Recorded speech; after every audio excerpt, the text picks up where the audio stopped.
So welcome to our caregiver conversations. Today we have Miss Loretta Veney. So today we will be talking about Miss Veney's story as a caregiver and her experience caring for her mother with dementia. So Miss Veney, thank you for joining us. Can you please give me, I guess, just a bit of your story, your background, and your caregiver story? Sure, absolutely. Thank you all for having me. I really appreciate it. This is great to be here. So my caregiver story, my mom was diagnosed with dementia in 2006. So we're going into almost 15 years of this. Wow. And, I think it started off, really calmly, like, everybody else's, I'm sure. And, um, she still lived alone and, did all the things for herself, but it didn't last as long as, you hoped it would. And by 2009, we had to move her, somewhere else. So, you never know the timeline. Everybody's Alzheimer's case is so different. So you never really know how it's going to play out. I've seen people whose time, the different stages, are years and years and years apart. And um, so everybody is just such a different experience. So by 2009, that's when you're first starting to come out of the denial, if that's what you want to call it. And usually you wait too late, and that almost happened to us. And it was distressing in a way because I hadn't heard anything from the management company where she lived, but there were things occurring. Like she had got all dressed up one day and went downstairs and told the receptionist she was going to work. And she hadn't worked in like 20 some years. And they didn't think it was serious enough to call me. They watched her go outside. And thankfully she came back. And that was, really scary. So in 2009, we had to move her because she would go downstairs to the really large dining room and you would do, your meals there. And she started doing something she had never done before. There was a bench area outside the dining hall, and she would just wave at people who were sitting there, but she would never sit there herself. And all of a sudden, she started to sit there after dinner. People were like, "Oh, that's odd. Miss Doris is sitting out here." It's not that she wasn't friendly, but she wasn't that social to hang out with people. And it turns out the main reason she was sitting there, she couldn't remember what apartment she lived in. And she thought if she sat there long enough, it would come to her. So that was sort of the beginning of the end for us in terms of, how we ended up moving her to, an assisted living place. And I chose, just primarily because of my mom's personality, I chose a group home setting for her because instead of these huge, assisted living places, I think my mom would have been sort of out of place there or feeling too overwhelmed. And a group home is probably just like the homes we live in, single family with a family room and a little kitchen, dining room. They all ate together and everything. So it was cool. It reminded me a lot of my house, which she had been to, a ton of times. So I thought that would be really comfortable for her, and it worked out really well. So that was, sort of the beginning of the. Ooh, I wish I had, done it differently. But I wish I had obviously caught some of the signs earlier. But thankfully, we um, avoided any serious issues with the beginning of that. So we did have some very interesting escape situations. Lots of people have that, and you have to laugh at it because some of it, is a little funny, but some of it was so scary. But she got out 3 times altogether from different places. But one of the most interesting things, you just never know how these things play out. And, the worst thing you want to see is your loved one on the news. This person with Alzheimer's is missing. And everybody who has somebody with Alzheimer's, they stare at the screen to see if it's somebody they know or if they've seen this person, because everybody tries to work together because it's so upsetting. And my mother had followed somebody out of the group home, of course, and then got lost. And some other family, saw her walking along with that blank stare that they had. And I ended up getting my mother back on Facebook. Who knew you could get your mama back on Facebook? And basically what happened was, this was just what I would call a godsend. because my mother had not said my name in like 5 years. So these nice ladies, a mother and a daughter, put my mom in their car to figure out what to do with her. And they kept asking her, is there anybody we can call? Do you know your name? She knew her name, but she didn't know anything else. And all of a sudden, they had given her some cookies and a bottle of water. So she's eating her cookies. And finally, she says, Loretta. And the lady says, oh, who's Loretta? And my mom says, I don't know. And so the girl gets on her phone and types in Loretta in Maryland. Now, who would do that? And up pops this huge picture of me and my mom that was on the front page of the Washington Post health section, like the year before. And she sees our picture. She says, that's them right there. So she gets, my whole name was in that article, Loretta Woodward Veney. So she gets on Facebook and she types in Loretta Woodward Veney, and my name pops up. She sends me a message. Hi, my name is Tiffany. I think I found your mama. I'm like, oh my gosh. I was hysterical, of course. And, we get together and, I get my mom back, but oh my, you learn so many things from this journey, what to do, what not to do, obviously. And I think I've been the most help to other caregivers about my recommendations, because after the second time she got out, I put a GPS tracker in her shoe, and that resolved the issue.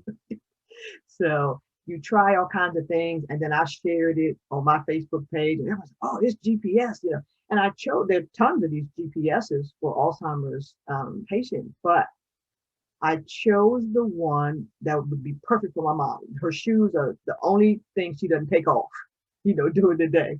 And so I wanted to support this woman whose son had been killed. He was autistic, and he got out of his school and got hit by a car and died. And she started this GPS thing called Angel Sense. And I really wanted to support her as another woman. But my mother would have found that little thing. It was probably the size of a chapstick, and or a little smaller, and she would not recognize it, and she would throw that right in the trash. And all these things are about $200, and so you don't want to just throw those away. And so I found the one that would work best for us, but I also shared it with other people so that they could maybe use it for their loved ones. So whenever something works, I tell everybody. So that's kind of the nutshell. But my mom has been very comfortable in the group home setting as opposed to a large assisted living. But moving her obviously was the best thing I'd ever done. Thank you. And it was very interesting to hear how your story kind of just like showed the evolution of technology that can help us with loved ones who have been diagnosed with dementia, or might have, I guess, tendencies of wandering, like you said, with that the woman's son. And I think that it's very important that caregivers know that there are different avenues of technology that they can use.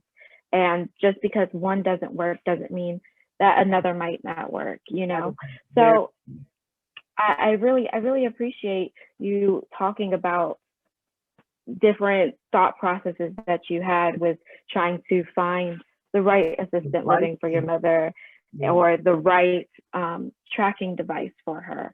And it shows that a lot of the work that caregivers do is very methodical. You have to think a lot about what works for that person. It's not very cut and paste. It is. So thank you so much for sharing that. So when did you know that you needed to put your mother in assisted living? I know that you had mentioned where she was living before. She would get dressed for a job that she hadn't had in over 20 years, or that she would forget where her apartment was. Yes.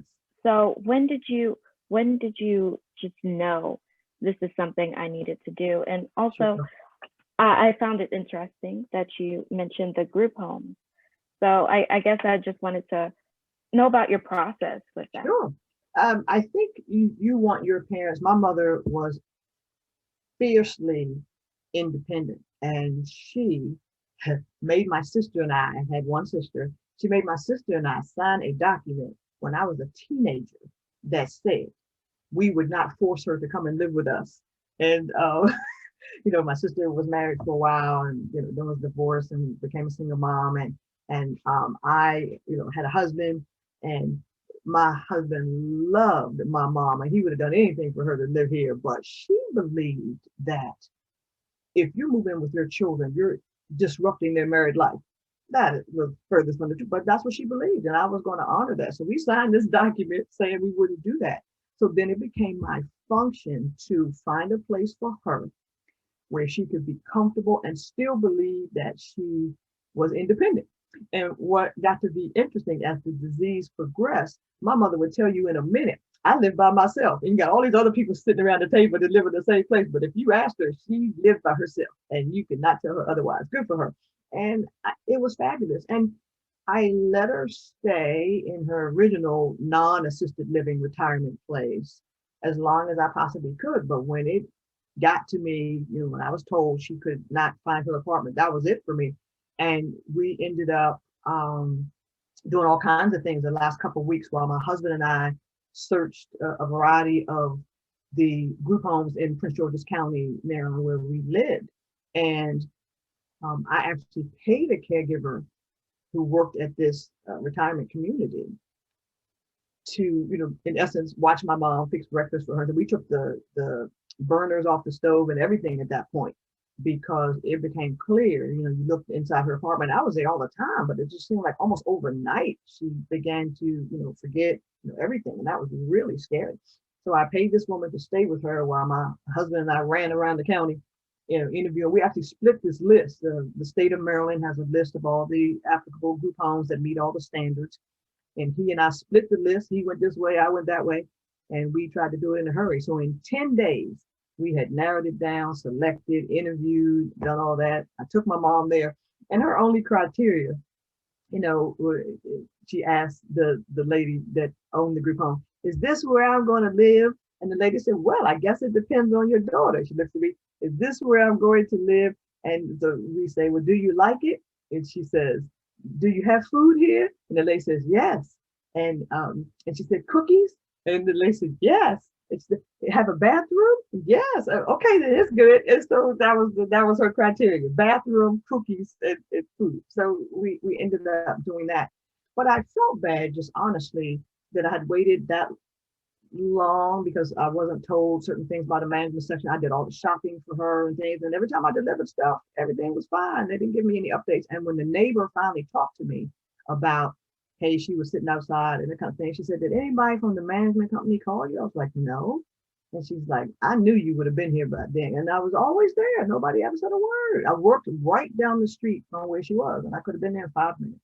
And so that was, a little frustrating. But once we, got into that, I was very comfortable about where we had selected for her. It was at 12 minutes from our house, and, we could still grab her and come over. She could have dinner with us sometime. But I loved how they all ate together. They would all repeat the same thing. The weather sure is nice. And, they would have that same conversation over and over, but they were happy as they could be. And that's all I want for my mom. So how I feel about it now is, and now she's absolutely in the later stages, but how I feel about it now is that she hasn't known me since 2014. She calls me very nice person. That's my name. And some of my friends would say, you could bring your mom to your house now and save all that money and she would never know. And while that's probably true, I would never do that because I want to honor my mother's wishes as long as she's alive. I promised her I would not force, whether she remembers it or not. I promised her she would always be able to live independently. And she's in a program called the waiver subsidy program, which means they accept my mother's retirement check basically as full pay. And so prior to her moving there, I was adding about $1,500 a month for her care. And so I could save that money, yes, but I wouldn't be honoring my mother's wishes. And I have always wanted to do that. She was the best mom ever. She gave us everything as a single parent. And I want to honor the same for her. And that's what I have done over these now almost 15 years. And so I'm really happy with that. Thank you so much. That's very interesting how you were talking about kind of the evolution, but also this kind of like secret evolution that you weren't told about in the beginning, Yeah. and how you would have made this choice Early. sooner had you been given the signs before, or if someone would have just told you, hey, I noticed this. Yep. When they noticed it, you could have, you know, cut down the stress of trying to find this place Yes. for her as quickly as you did. 10 days, that I don't have much experience with that, but I feel like 10 days is a feat. So We really did it. I mean, we worked, but that was our mission. I still work full time. I took the afternoons off, and like I said, we split up and did that. And the unfortunate thing, I had to move her twice to get her in this a second time to get her into this waiver program. So that's because her original group home wasn't a participant in this program. So when we were on the waiting list for 8 years and 6 months to get her in this program, and I paid that $1,500 a month to her first place until we got there. But there's so many people who have needs, and not enough services, in terms of places that people can stay. So we were on that list for 8 years. There were 23,000 people on the list ahead of us. And the sad reality is you're waiting for those 23,000 people to either die, or their children come from another state and move them in with them, or they fall, break something, and go to a nursing home, and that's a totally different category. And so it took us 8.5 years. So when I give my presentations to other caregivers, I was like, please don't wait. Instead of putting her name on the list in 2006 when she was first diagnosed, I waited till 2009 to put her on the list. And if I had to tell you why I did that, I believe it was because, this is going to sound really strange, but she didn't look sick. You know what I mean? And so you don't want to take services away from other people because she seems so fine at first. But by the time they start to be not fine, now there's thousands of other people on there. So I tell people, put your name on the list right now for everything. The diapers, the wet wipes, the gloves, all the things you're going to need to be a caregiver. Don't wait till they start needing the depends and all that stuff. Put your name on the list now. Well, they don't need it right now. But by the time your name comes up on the list, they're going to need it. And so I tell them, apply today, because you can always put it on hold. If they call you and your loved one can still use the restroom by themselves and that kind of thing, perfect. You can just put it on hold. You don't lose your spot.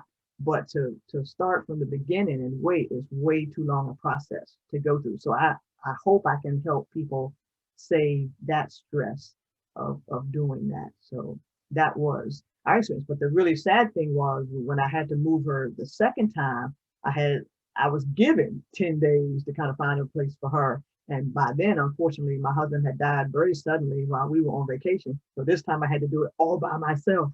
And my sister had died as well. So I'm all my mother has. So it was quite the thing, trying to find a place and, doing it all on my own, without my husband. Like, so it was quite the thing. yes, thank you for sharing that. And I think that hearing you speak about the difference between the first time trying to find the place and the second time, and how it just seemed like there were just a lot of moving factors that people don't really take into account until it becomes very overwhelming sometimes. And I appreciate your advice to please get on the list as soon as you can, because you don't want to wait until they need it, and then you have to wait until your name pops up on that list. Yeah, so I appreciate that bit of advice for caregivers who might be in a similar situation, but they're not really sure if they should put their names on the list, or they don't really look sick, as you said. And that was a strange thing, but it really was a reality, for me. Yeah. Yes, and since dementia is kind of like an invisible cloud that is there, but you don't really notice it too much. Like sometimes Right. it sprinkles a little bit of rain and you're like, okay, it's there. But then when it starts to like have torrential downpour Yes. constantly, then it's like, oh, I didn't really think about getting an umbrella for this, That's but now I exactly. need an umbrella. Mhm.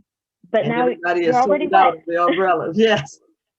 Yes. So that I really that really resonated with me. Yes. And I guess you had kind of touched on this feeling of guilt, because I hear a lot about caregiver guilt Mhm. associated with assisted living, where some caregivers feel guilty for putting their parents in assisted living. But for you, it seemed that you felt it seemed like your experience was a little different Mhm. with feeling guilt for not like because your mother's wish was to remain independent, Right. so that guilt associated with not having that independence for her. Mhm. So could you talk more about Sure. that caregiver guilt? Yeah, I think the guilt comes in just so many forms. And like you mentioned, a lot of it has to do with, oh, I shouldn't put my mom here, I should keep my mom, at my house. So I was alleviated from that based on, having signed the document. Where I think we all feel guilt, regardless of, how we came to the place where we were and wherever our loved ones end up, is during COVID, everybody felt guilty because you are in a situation where you can't visit them, as much as you like, other than through this glass door and you're waving and they're waving. So everybody had guilt then. Should I take her out and bring her home? And so people went back and forth, about that. And, sure, the guilt crosses your mind. I remember distinctly when two things happened right at the start of the pandemic. First, we got an email that said we could visit our loved ones, but you could no longer take them out. And I was always used to taking my mom everywhere. I worked 6 a.m. to 2 p.m. And then I would go to the group home most days. We'd go for a ride. We would go to McDonald's and have her favorite caramel sundae and, hang out and come to my house. And like I said, my house is right down the street. And you could do all of that. So all of a sudden you could visit, but you couldn't take them out. So like, okay. So we did that. We just did things, in the home. It's a very nice house. It's a beautiful home. And so we hung out there and read our magazines and did stuff. But then 2 weeks later, like March 20th, whatever day was, then you had the full blown lockdown and all you could do was look through the window or, the door and people, some of my friends reacted to that, just all kinds of ways. People wanted to go and snatch them out and that, but you have to, guilt can be overwhelming, but you also have to think it through. It's easy for you to go and snatch her. I'm taking my mama out. Okay. But do you have everything set up at your house to do that? And your mom's been living somewhere all of a sudden, pandemic, you're going to run out and do that. But then you find out you're not equipped to do that. So that's the first thing I say. Guilt is one thing. But if you're going to sort of override that and make a decision, make sure you use the word, thought process a few minutes ago. And you better have thought that through, not just because you're upset. Everybody was upset about the pandemic, but you still have to plan appropriately. So when it first started, I got all kinds of calls from other caregivers. Oh no, we locked in here with mama. We don't have any activities. Give us some activities to do. So my phone was ringing off the hook for assistance and that kind of thing. That takes away the guilt, almost right away. So whenever I think of guilt, the first word I think of is safety.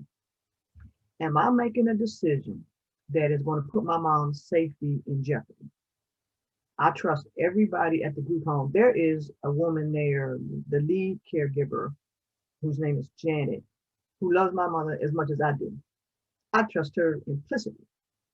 And so when you look at that, would they be more safe with you or this other place? And if it was a great place and you had no qualms about how they were being treated or anything like that, then that's how you make that decision. You just don't go snap the person out because all of a sudden you might not be able to see them for a long time. Now, did I think when that door closed and That was our last in-person visit. And I remember turning my head and looking at her standing at that door and thinking, none of us knew that how bad COVID was going to be. And I remember watching her walk away from that door, thinking to myself, is this the last time I'm going to see my mom? But I was confident enough in the folks who were locked in there with her, and the services and the group home's owner, and they kept you up to date. You will always get information. They would send you pictures of all the activities going on. The woman put iPads in every group home so that the folks who didn't have a cell phone could still do the FaceTime and everything. I mean, she spent some money at accommodating the families, in a safe way. So that's my key about everything. What's safe for my mother? And that's how I make all the decisions. I could have left her at her independent place where she was and taken the burners off and made sure somebody came by and did breakfast and all that. But I also, since she had walked out of there once without the receptionist calling me to say that she was going to work when you knew she didn't work, that was less safe than the place where she is now. So I equate that with everything. And that safety issue, that'll erase that guilt you feel, I think, in a hurry. Because if you think you have put your own loved one in jeopardy, you have to really think it through. So that's what I would say about that. So you have to just find something to counteract the guilt. That's the best way I can really explain it. I tell myself two things. She's safe. And then the second one, we are still upholding her wishes. She thinks there's another twin bed in her room. The room's really big, has a great TV, has chairs, like a hotel room, like an embassy suite, has a little table and the little chairs. But she would tell you that there is not another person in this bed over here in the other side of the room. She would tell you she lives alone. You stand right at the moment. More power to you. So I'm very happy about that. And that's how I choose, deal with the guilt that you wish you could be together every day and all of that like you used to, but the fact of the matter is you can't be right now. And so, but that's how I've chosen to deal with it, in as positive way as possible. Thank you. It seems like when you were speaking about guilt and safety, Mm-hmm. I think that would really help kind of resonate with a lot of caregivers Mm-hmm. and kind of give them that confidence in their decision to put their parent or loved one in an assisted living facility or group home. And I think that giving them that confidence and kind of reassurance in their decision is one step that can help alleviate that caregiver guilt pattern that can kind of spiral. So you've already hit my next question of how do you combat that caregiver guilt? And with you saying safety, I think that's very, very helpful.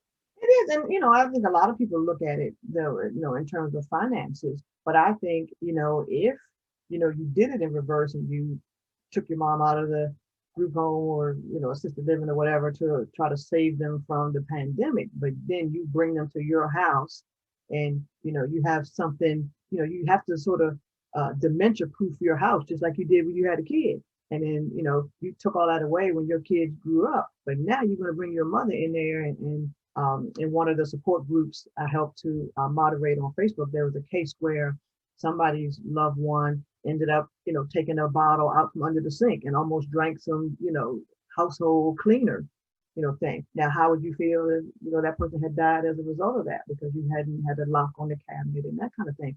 So again, it just comes down to, rethinking your decision and being happy with yourself that you did go through that entire process, of it. And there are all kinds of, speaking of the support groups, I think that too can help with the guilt, because when you get online and you're sharing it with your best friend or whoever, they can also help you work through some of that guilt. If you just sit here by yourself and wallow in it, yes, the guilt will overwhelm you. So I think you also, as part of the how do you deal with the guilt, you also have to share how you're honestly feeling. Remember when the pandemic first started and people were asking each other, well, how you doing? I'm fine. People were not fine. You know what I mean? I told people I was not fine.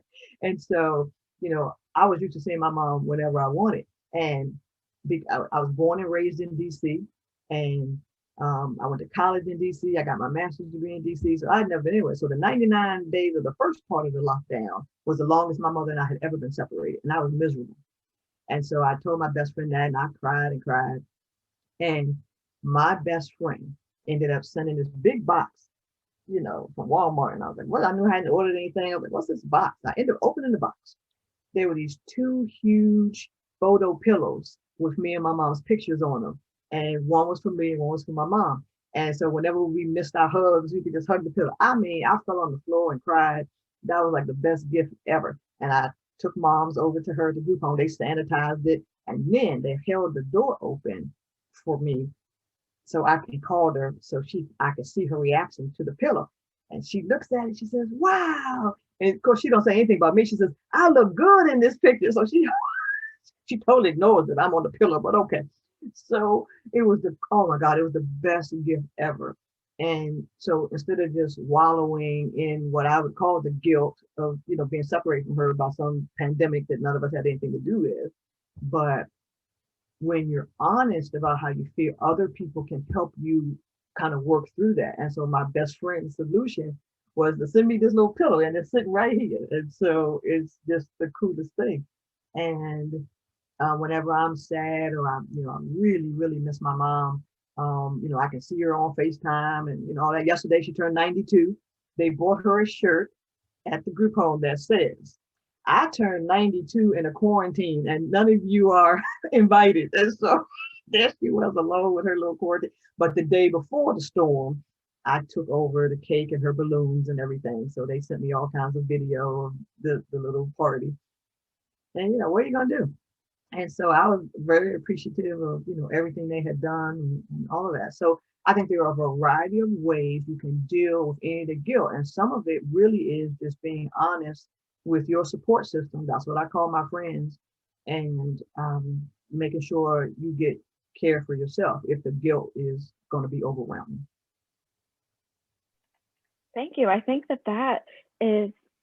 those two are very great tips. I think that making sure that you are being honest with your support system and being honest. Like, oh, they don't know what to believe. So yes, it seems like it's a simple thing for people to understand. Of okay, just make sure that you're being honest.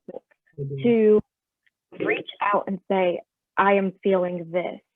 Can you help? Yeah. Or what can I do to stop feeling this way? Yeah. And what she used to do is listen. That's really so true, because I was shocked by these pillows for sure. She just thought that of herself. All I really wanted was somebody to listen, like you say. And the result of that was she's just a great person, and she set the pillows on her own. And like I said, I was very surprised, but I felt 1,000% better just by talking to her that day and sharing, what I was feeling, and it really did, help. But we've been each other's kind of lifeline, I think, we've been friends for more than 30 years. So I think that was helpful. But knowing, like you said, when to ask for help or, whatever. I never thought she would send anything. I just wanted somebody to listen. I felt so much better, after I cried and all that. Oh, I was fine. And so, I felt like I had overcome it. So that was great. Yes, thank you. Because when it comes to having that support system and kind of leaning on them, and just sometimes you just need an ear to listen and a shoulder to cry on, but to have that support system that gives you more than what you thought you needed or you felt you needed, because they know that this is going to help you, like you said with your second point, take care of yourself and practice that self-care. Correct. And I love that idea of the pillows. I think that that's so amazing and so cute. Even if she said that she looked great on the pillow. I know, that was so funny. It was great. And she always has it. That is a lot of the pictures they see, the pillow is right there. It's the coolest thing to kind of watch. So she can give herself a hug and Yes, indirectly give you a hug. So that's she's correct. there.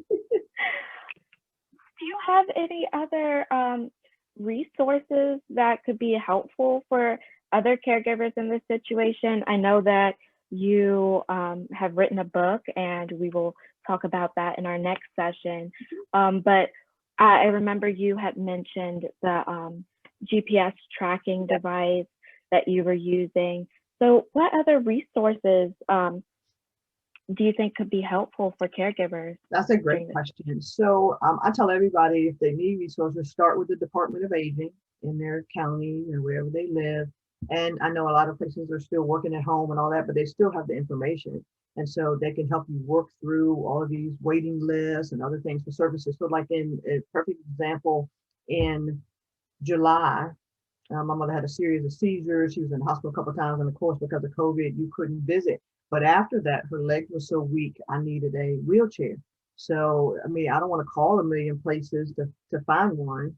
And so, the Department of Aging, can put you in touch with either, I have a social worker for my mother that was given to me by this program she's in, but other people who don't, the Department of Aging can point you to different places rather than you have to get on the internet and search and this kind of thing.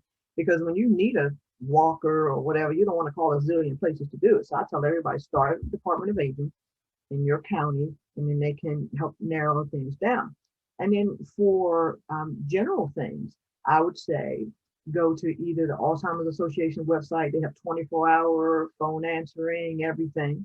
And my other favorite, I have two favorite websites and sort of Facebook pages. First is Daily Caring, exactly as it says, DAILY caring.com. I get a email from them every day. It helps you deal with, when they're doing that rummaging behavior or when they accuse you of stealing stuff. They have all kinds of strategies to work through that. So Daily Caring, I absolutely love. They tackle tough subjects that other people don't want to touch. And then I love AARP's Caregiver resources thing on their website. Man, they interview different technology places. Like when the pandemic first started, they looked at all of the grandpads and other things to help you stay connected to your loved ones. They did like the top 10 best apps during the pandemic and things. If you don't have time to get on your app store and flip through, hundreds of thousands of apps. So I love AARP's caregiving section. And they have all these caregiver stories. Mom and I were featured in one of their caregiver stories. They named me, they have names for all of their caregiver stories, and they named me the entertainment director because they say I'm always looking for new stuff for my mom to do. And that is so true. And that's the sole reason, because I can't stand that blank stare that, they have with dementia. So I try to always keep my mom, busy. So I give those resources because those are things that the website ones and the Facebook pages are the ones that you can do without leaving your house.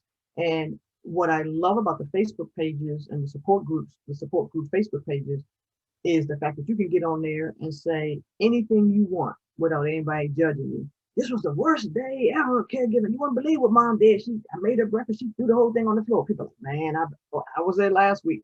So you feel so supported. Nobody's going to say, wow, I can't believe she said that about her mother.